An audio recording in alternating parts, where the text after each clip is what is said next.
Good morning. I'd like to talk about innovating education.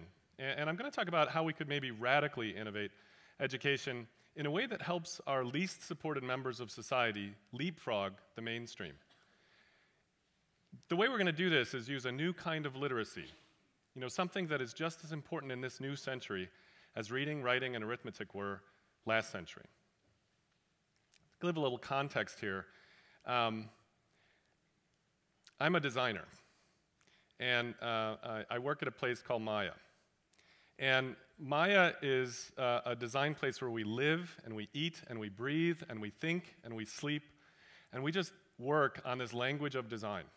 And our name actually kind of reminds us of what we do. We focus on the most advanced technology in the connected world, but we try to make sure we don't forget people, and make it yet acceptable and design it for people. And that's really sort of the acronym for our company, and it's what we focus on. So we focus on what we call human-centered design. Let's actually focus on people.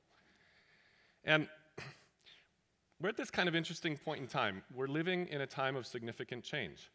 There are these major trends that in the first time in all human civilization are coming together. And this is what our children will be living in. So think about this. The cost of complex, powerful technology has plummeted in our lifetime. We make more transistors than grains of rice. We make them cheaper. If you think about authoring, you can author nearly anything practically for free. You can make amazing things. Concurrently, the internet has created kind of an exponential growth in information. We are connecting and building more information than we've ever done in the history of the world.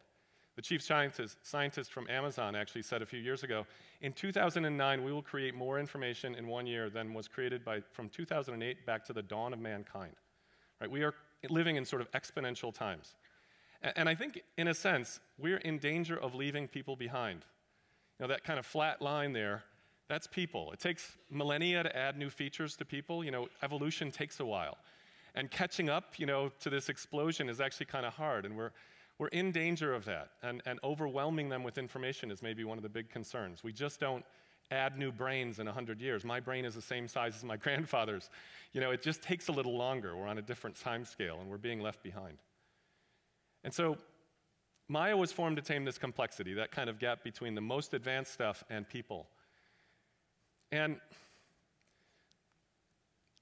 imagine living in a future where you could make anything. Anyone could make anything, and they could make it well. I met someone who's a 16-year-old kid who worked with a Chinese manufacturer to build backpacks, the same company that actually manufactured them for a major sporting chain.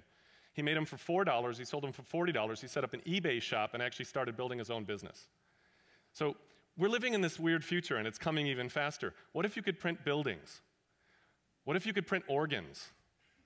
What if you could actually build new life? So this is E. coli. We actually heard about it in the fungus presentation. Some students at MIT modified this E. coli so that they could basically know when it was growing, it would smell like mint. And then know when it was done, it would smell like bananas. And they did this so they could go out and play Frisbee, and when they wandered back through the lab, they could tell when it was done. If anyone's ever smelled E. coli, mint and bananas, way better. It lives in your gut. So the point is, it's not the future. We're already here, and our children are going to be living in something that is exponentially more advanced. Things we can't even dream about are going to be everyday occurrences for our kids. And we can kind of make anything, and we can make it right. And the reason we can do that is we spent the last century engineering and connecting up the entire world. And the question our children will have to face is really something different. What's the right thing to make? If we can make anything, and we can make it right, what's the right thing to make? And it turns out that that question is answered by something called design. Businesses have known this for a long time. Good design is good business. If you need to innovate, you need to do this. If you look at Apple, you look at Google, you look at Amazon, you look at Samsung, they all tout their focus on human-centered design as a differentiator, a way they can grow organically. And the connected world makes this even more imperative. This is a really interesting study. In 2010, IBM did a study of 1,500 CEOs over 60 countries, and basically said, what is the most important? Rank order these. What is the most important to leaders in the future? And it wasn't rigor, it wasn't management discipline, it wasn't even integrity. It was creativity. In a complex world, that's what we need, is creativity. And it turns out, in the US, 80% of the industries looking for creative thinkers cannot find them to hire. we started hearing this call. We actually built up a new educational institute called Luma Institute. And it was focused on teaching design, and in particular, human-centered design, because otherwise we're going to be left behind. A lot of our clients started asking for this. Could you teach us to do this so that we don't hire Maya all the time? You know? And it turns out that if there were 1,000 Mayas, if there were 10,000 Mayas, we wouldn't have enough people.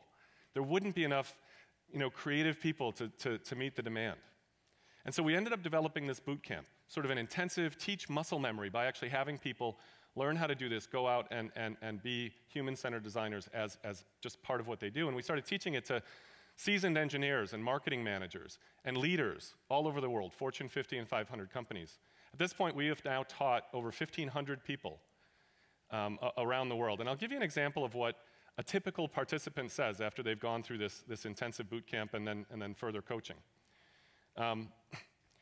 Actually, before I do that, the way this worked out is we ended up building an entire toolbox of innovative techniques. We went and looked over the history of design, the history of creativity, and we built out those things, and then we looked at the things that we do internally and what we've done over the last 20 years of our own research in creativity, and we really built a curriculum that could be applied to anything, not just typical product design problems. And it was all around looking, understanding, making, and advancing. In fact, that's why we called it Luma Institute. So here's that representative example. This is Bill. He's a principal systems engineer for a major corporation. And he said the HCD course, Human-Centered Design, changed my life. I credit nearly every success over the past year with that week. I finally found the tools to show me how to think, or at least I found the tools that can work as fast as I think. And this is what we hear every day. In fact, we started seeing this trend. We have now taught classes to engineers in India. We've been asked to teach business people in Europe and in Asia. And we started looking at this and saying, this is a discipline, creativity and design, but is it something more? Is it actually not a discipline? Is it a basic literacy? Just like reading, writing, or math. Is this something that we should be teaching that everybody can do? And business schools started seeing the same thing, right? You can now go to the D school at Stanford and get a degree. If you're an MBA or a business leader, you can go to the Rotman School. School programs have been popping up around the world to educate MBAs and CEOs about design thinking as a big innovator, as a big point of deflection for this next century. But the thing is, we started wondering, should it be relegated to MBAs and CEOs? Really? I mean, that guy had to wait until he was a principal systems engineer before he even learned about this literacy, before he even knew how to speak a word in this language. And he said it changed his life. And then I started wondering, and we as a group started wondering, how come we don't hear about this in education reform at all? How come we don't hear about design as such, as a literacy?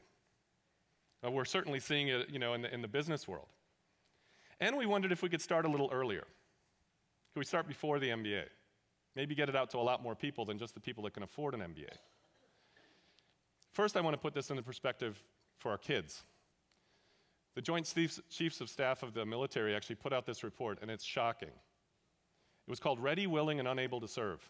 It turns out that of young adults in America, citizens, 17 to 24, 75% of them are unable to serve in the military. So, of that, 25% of them don't have a high school diploma. 27% physical problems, they're not in shape. 10% have a criminal record. And then it turns out that of the kids that did have a high school diploma, they still failed 30% of the time on basic reading and math skills in the test. This is, education is broken.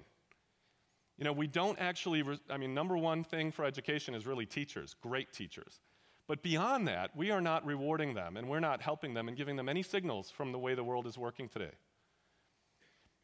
Reading and writing, they couldn't even pass those. Reading, writing, arithmetic, that was the literacy of the 20th century. That was the big deal 100 years ago. And now we're starting to talk about other things. We're talking about science, technology, engineering, math. It's called STEM. And if you talk to business or government leaders, you find out that they think that will solve all of our kids' problems. If we just teach them STEM, they'll be able to do anything. It's got the word technology in there. We must be fine. It's going to be great.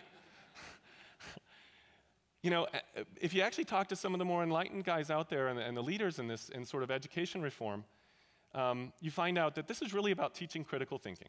When you boil it all down, it's the scientific method, it's understanding facts, it's understanding how to engineer stuff so it doesn't fall apart. This is wonderful, right? base your world on facts and on inquisition and hypotheses. But we also started hearing some other things. We started hearing about SEL. I don't know how many people have heard of SEL. So SEL stands for social emotional learning. And it turns out to be a really important thing that you can teach kids, right? This is about society and social abilities. So how do you actually understand that other people think differently than you? And what they say they're going to do and what they actually do are very different. So that you can learn how to collaborate better. How do you learn emotionally how your body is actually forcing you to think things certain times? And how do you become resilient and bounce back from failure? When something hits, how you actually become a more resilient person. If you put those two together, you start seeing things like resiliency and collaboration and critical thinking. These turn out to be important. And some people have actually said, well, maybe STEM and SEL are exclusive, mutually exclusive. One is about atoms and bits. The other one is about the inner life of the mind and emotions and society. We don't believe that, but we actually believe the form of teaching it may not be sufficient. What about design as such? It turns out design, and I don't mean design construed as form or art or unbridled creativity. Nobel Prize-winning economist Herb Simon said, design is the systematic attempt to change the future. That's what design is. Creativity is often dismissed as sort of lightweight. Be creative, It's a kind of a feel-good activity. I'll throw around a Nerf ball, we'll be creative.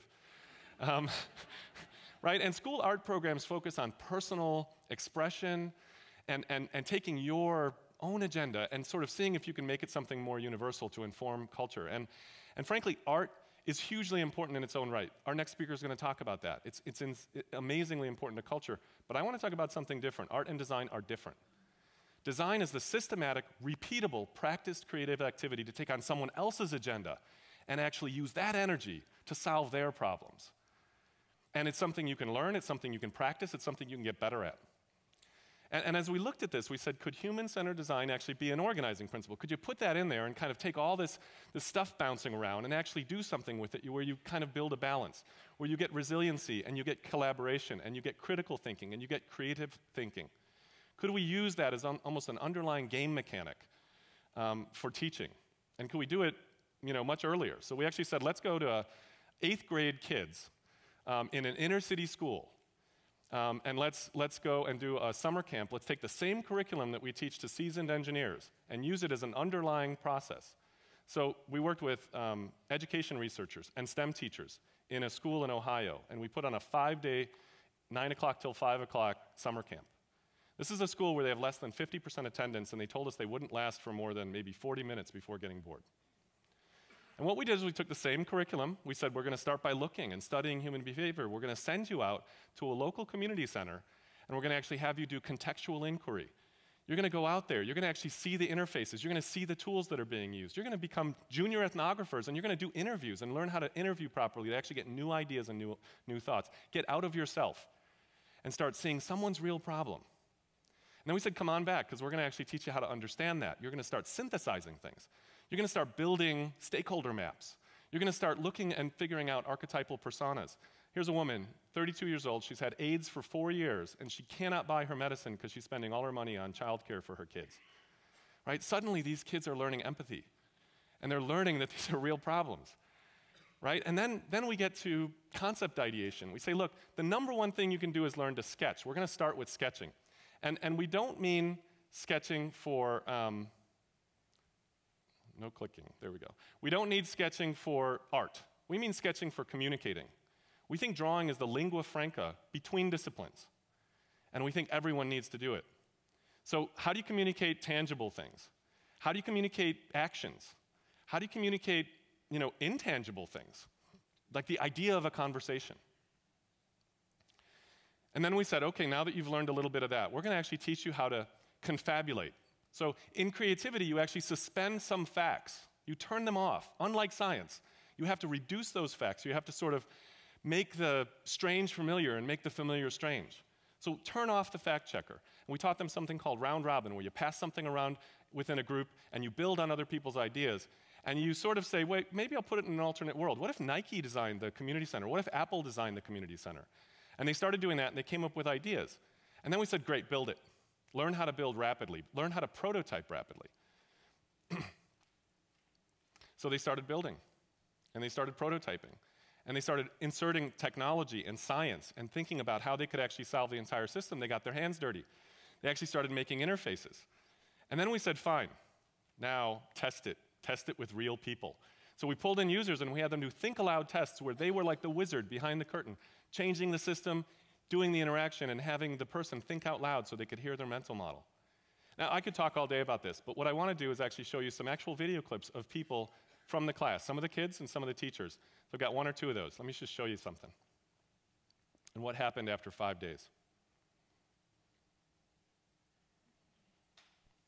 This is way better than what we do at school because we really just get a paper and it says, oh, do this. But you guys here at camp, you actually let us design it and you actually let us explain how it works and everything. So I think it's really, really cool. Okay, you need to come up with these slides. Well, how many? Well, it depends on however many it takes for you to get your point across. And they start thinking about, well, is this enough? Is that enough? And, you know, I think it's just kind of getting them to think. In real life, you work as teams. It's not individual. You don't sit down and work by yourself. So this gives them an opportunity to work through the logistics of actually working with a team. So that was one example. Let me give you another one. To interact more, you get to make stuff before you just don't write it on those paper and those piece of paper, and then you get to actually just make it. Listen to the words there. You get to make stuff. It's like we're giving them a gift. Make stuff. Here's one last one. Y'all showed us how to take little stuff and make it into big stuff, stuff that can actually be something one day. Right? Instead of a book, instead of some kind of abstract math problem, they're out there trying to solve problems in their community. And there are a lot of problems. There's plenty of stuff to work on, and it gives them this sense of purpose. This is a quote from Linda Fenner, who was the STEM manager in that region, and she said, "Our kids are full of talent despite the many tough breaks that they've had. They are thriving. They are learning new words. They are picking these things up like prototype and iteration." By the 5th day of the summer camp, our guys, who just did this as a summer vacation, were tearing up, and the teachers were tearing up because we could not believe the things we were seeing these kids do, and they had been with them every day. And they really want to make the point, these are the same kids. Yeah, they are. We beat creativity out of kids. And this is just maybe we shouldn't, right? And so that's kind of the thing that we see. And I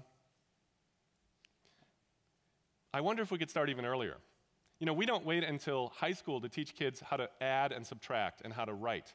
We don't pay somebody to add 9 plus 7 because we need a specialist. We all know how to do it. It's a literacy.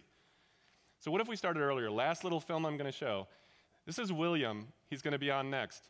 He was sent to his room because he got in trouble, but he was raised basically from birth with this as a literacy. And so he sat there and he started making something. Let's watch. Hello, my name is William, and this is a video game I designed. This is stop and this is pause. These are the big games. These are some mini games back here. And this is a fire game. And you have to get some answers and then the fires go out.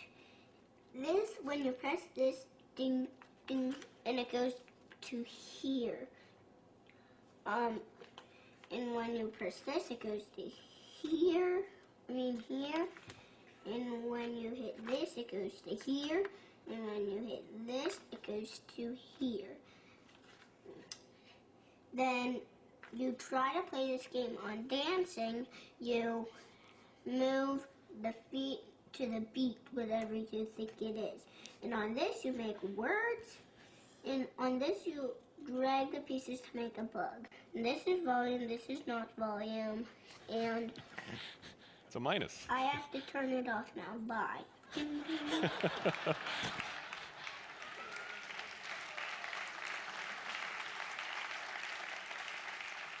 Ladies and gentlemen, I give you William. He's 6. Basic literacy. And, you know, Alan Kay, one of the inventors of the modern computing world, he said any medium powerful enough to extend man's reach is powerful enough to topple his world. To get the medium's magic to work for one's aims rather than against them is to attain literacy. And what I'd like to ask is that our next generation of kids not only attain literacy, but become fluent and tell new stories. Thank you.